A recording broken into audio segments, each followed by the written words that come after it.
Okay, welcome back. As promised, we're going to take a look at another type of membrane protein here called the aquaporins. So, aquaporins are channel proteins that form hydrophilic transmembrane channels or pores that allow water molecules to move across the membrane directly into or out of cells.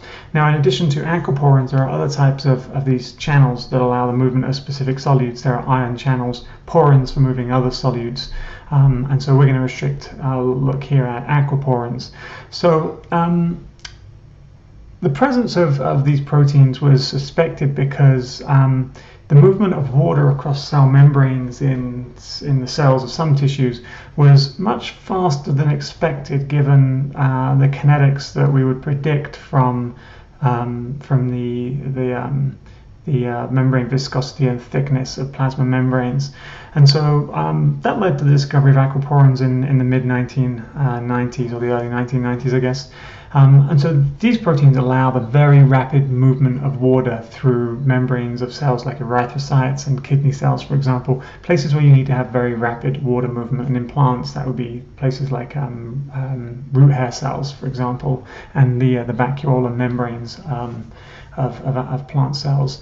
So all aquaporins are tetrameric integral membrane proteins. So they're integral in that they span the membrane. Tetrameric means there are 4 subunits. So the identical monomers associate with their 24 transmembrane segments oriented to form 4 central channels. So here are the water channels, and there's a lipid molecule that binds in between the 4 individual water molecules. And so the channels are actually here in the middle of each monomer, not in the middle of the assembled protein. So that's as though you're looking down on top of the protein or up from underneath the protein. And so the channels here are lined with hydrophilic R groups, such that water molecules can pass one at a time in like a train or a column through the channels, and so this allows for very rapid movement of the water molecules. So if we were to kind of cut this kind of longitudinally, or cut, I guess, like this, and look through one of these subunits, is what we would see is we would see the individual water molecules can cluster in this initial cavity at the top or the bottom of the channel, but then in the middle there's a constriction down to about 0.3 nanometers, just a little bit larger than the diameter of a water molecule, and that only allows one water molecule to pass at a time, and so the water just flows straight through this channel. So that's kind of like a little bit about the channel itself. How they were discovered or experimentally confirmed is a neat little experiment that's worth just talking about very quickly at the end here. People had kind of suspected the presence of these aquaporins, and they'd isolated genes that when you predicted the protein structure made them look like transmembrane proteins that had a structure that would make them look like a pore for the movement of a solute like water.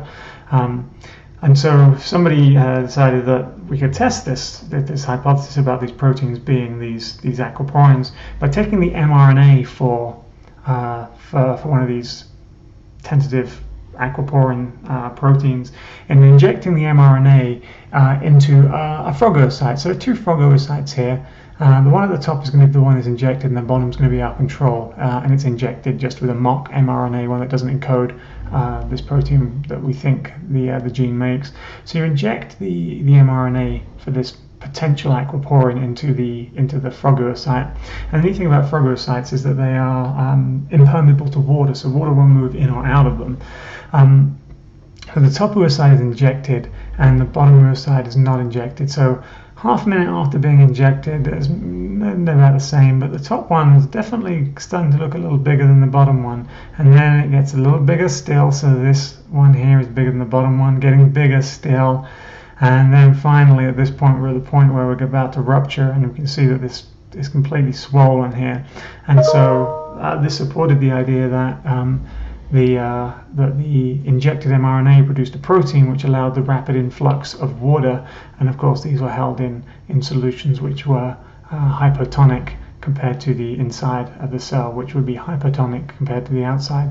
And so this is what's believed to be happening here, is that you inject the mRNA mRNA is processed by the oocyte, translated into protein, and that protein ends up inserted into the plasma membrane, and that facilitates the influx of water. So that was a neat little experiment which supported the existence of these aquaporin proteins and confirmed specific genes to be aquaporin proteins.